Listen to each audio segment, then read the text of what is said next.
Then Jesus told them a parable about their need to pray always and to never lose heart. I don't know if you were listening to that parable, but it's kind of a tough one, isn't it? Especially when we think about Jesus' insistence that we continually pray. And I wonder what comes to your mind when we say that word pray, or we say prayer. We talk about that. What images or feelings, experiences you might have. How would you define prayer? I bet across this room and folks joining us on live stream, we have all kinds of different ways of explaining what prayer is, what it looks like for me versus you versus someone else to pray. But I think too often, when we come to a parable like this one, the persistent widow and the unjust judge, we take our definition of what prayer is and we fit it into this round hole. If it's a square peg, we're taking this square peg and fitting it into a round hole of this parable that Jesus tells us. So whatever I think is prayer, I'm just going to lay on top of whatever Jesus might have intended for me to receive.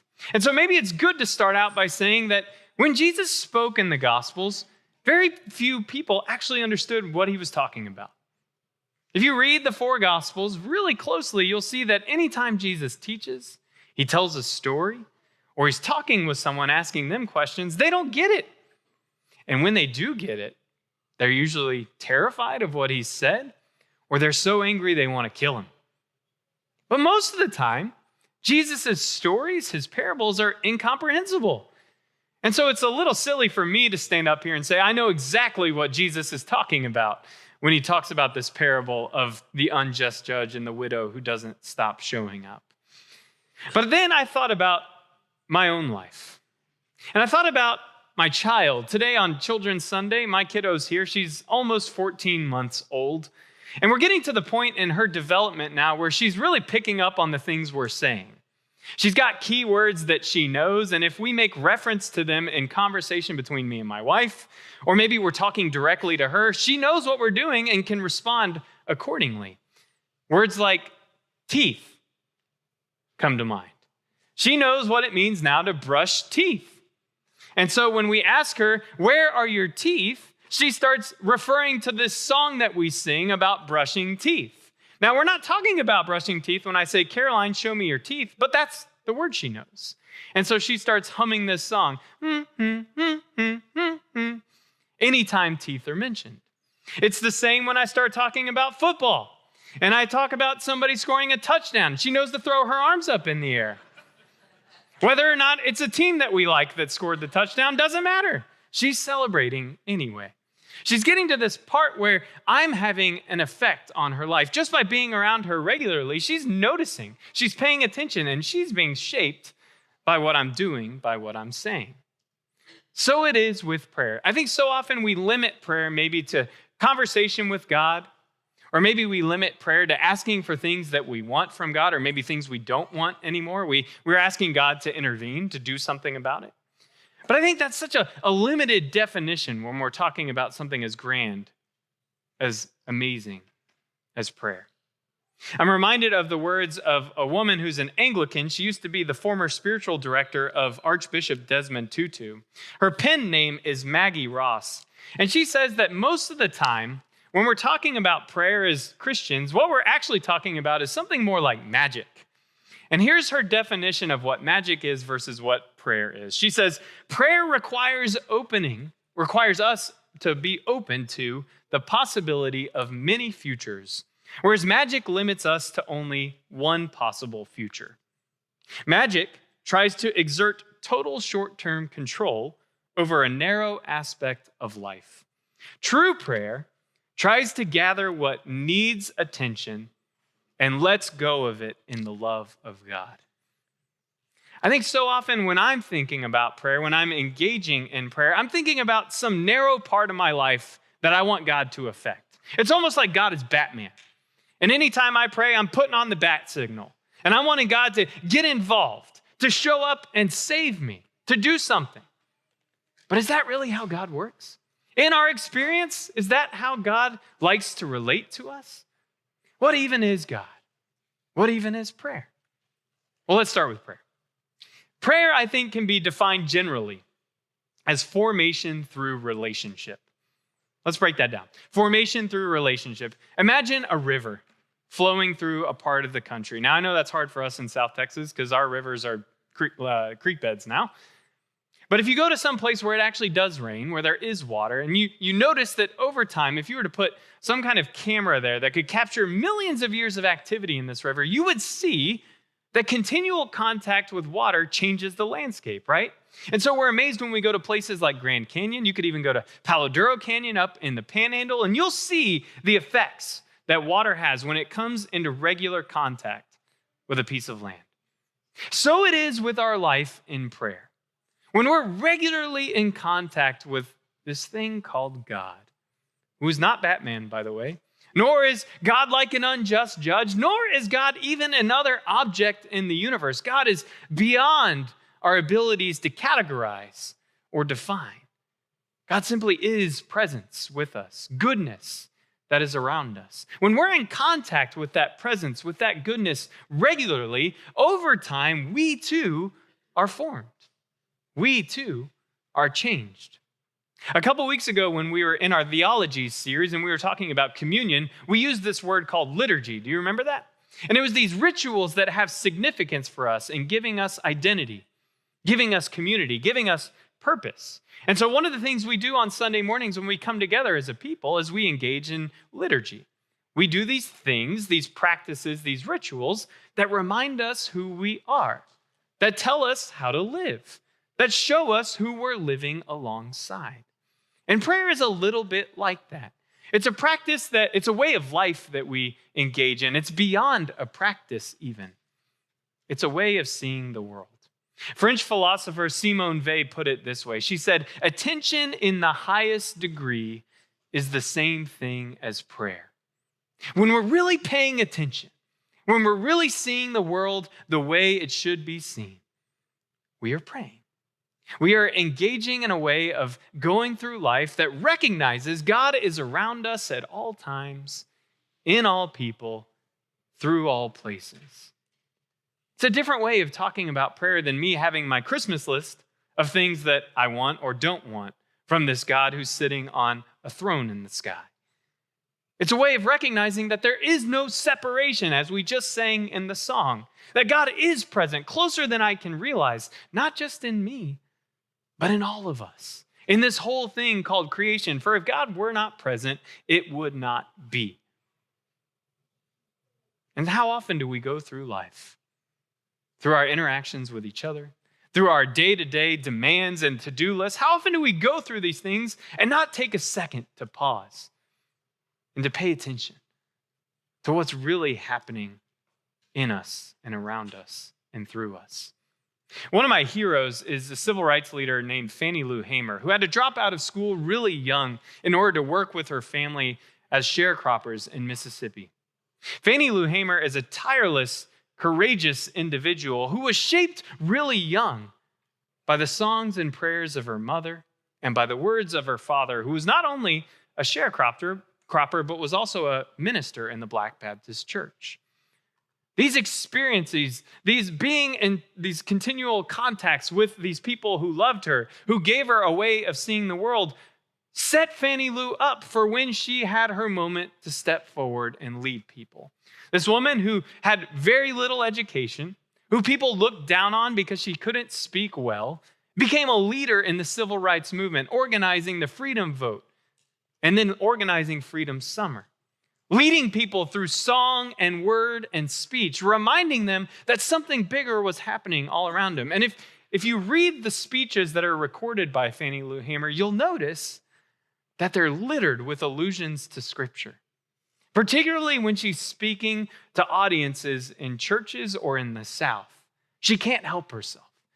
And all of that didn't just come out of nowhere. It was through being formed, particularly formed by people who loved her and who surrounded her.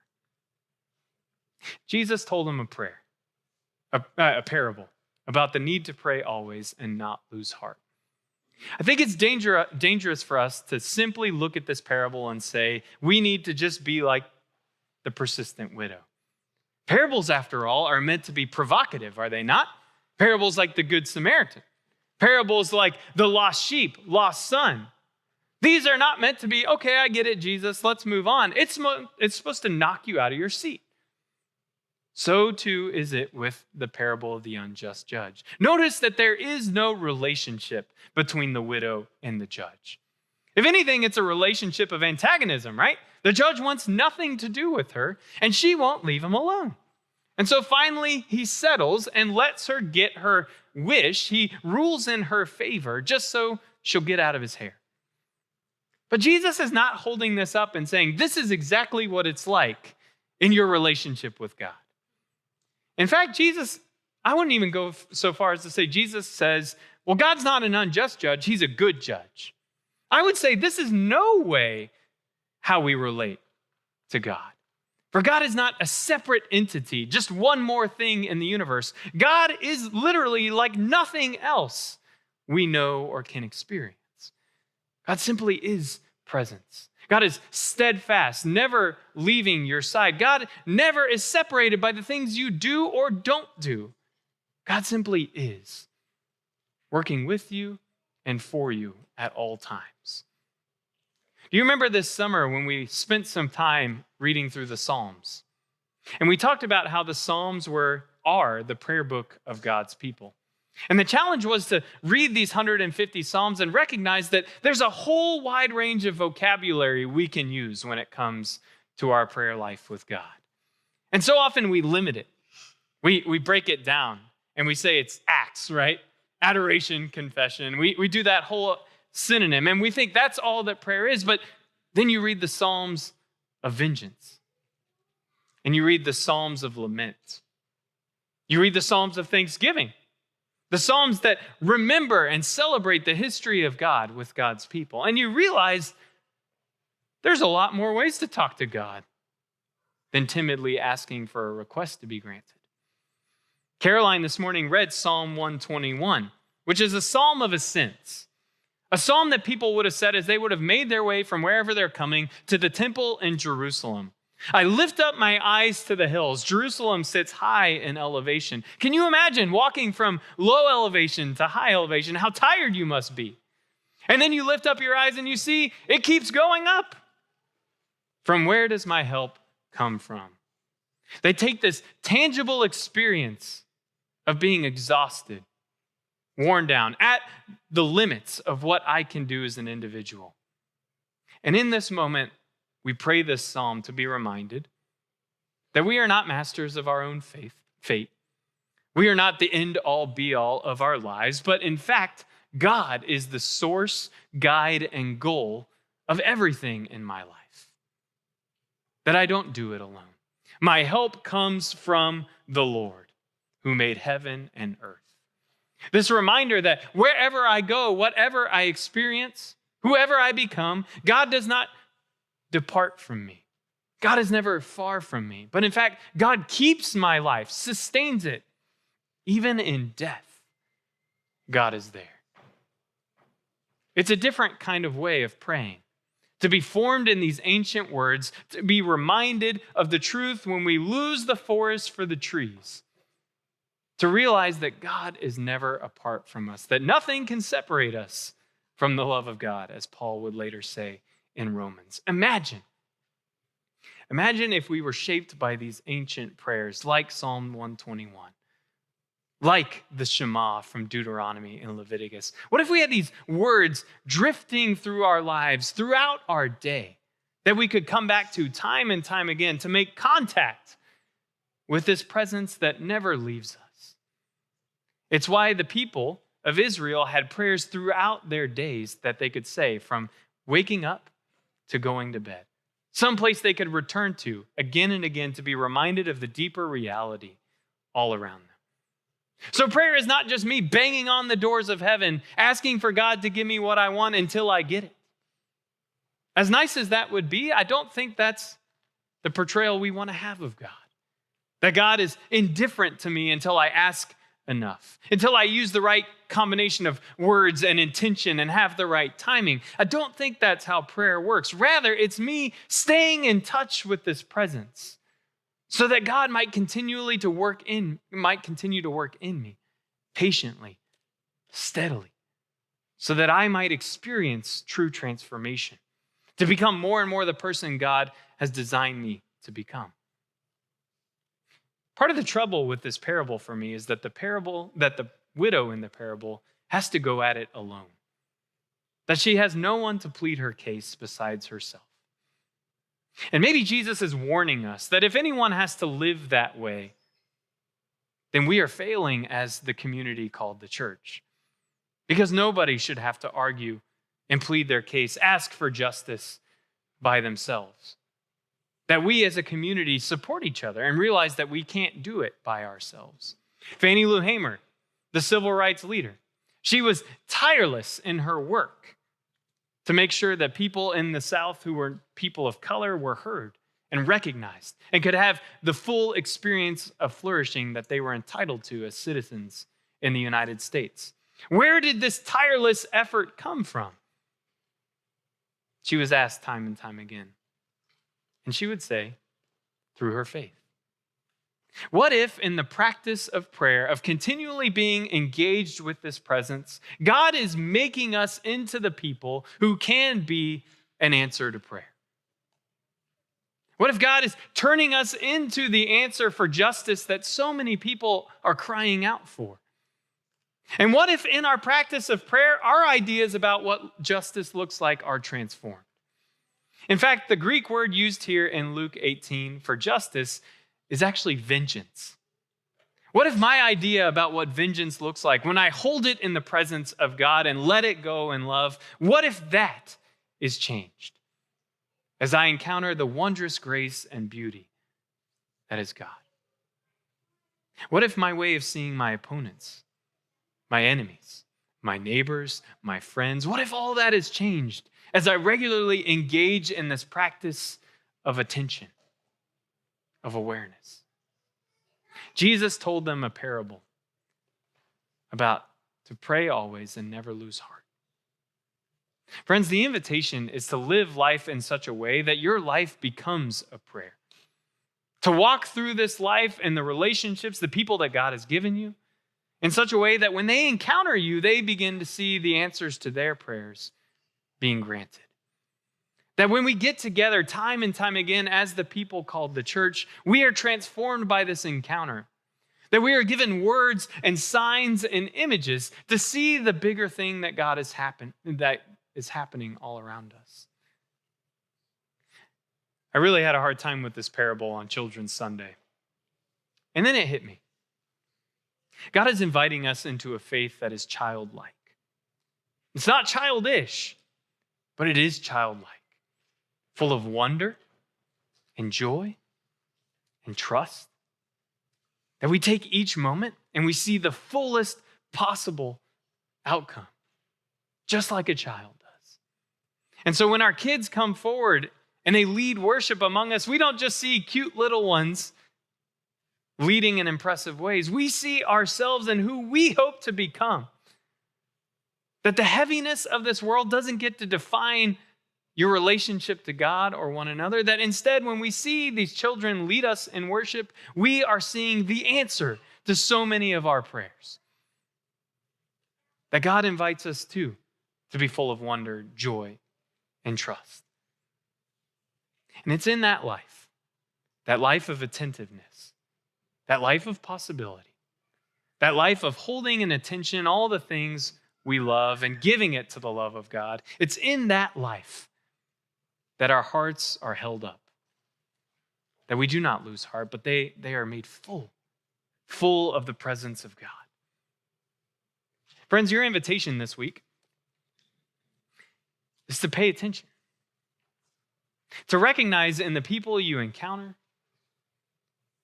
in the items on your to-do list, in the moments when you're frustrated or at a dead end, instead of trying to grip it and control or just give it up and say, God, you handle it, instead to lean in and ask the question, what could be going on here? Where is God even in this? And to hold it with open hands and trust that as we hold that in love, God will do that patient unfolding of grace in our lives. Friends, keep praying and do not lose heart. Thank you for listening to this episode of Weekly Teaching. To watch the full live stream of this worship service, you can view all archived streams at the Alamo Heights UMC YouTube channel. If you have any questions, email us at podcasts@ahumc.org. That's podcasts@ahumc.org. You can also visit our website, ahumc.org, anytime. Any related links are also in this episode's show notes.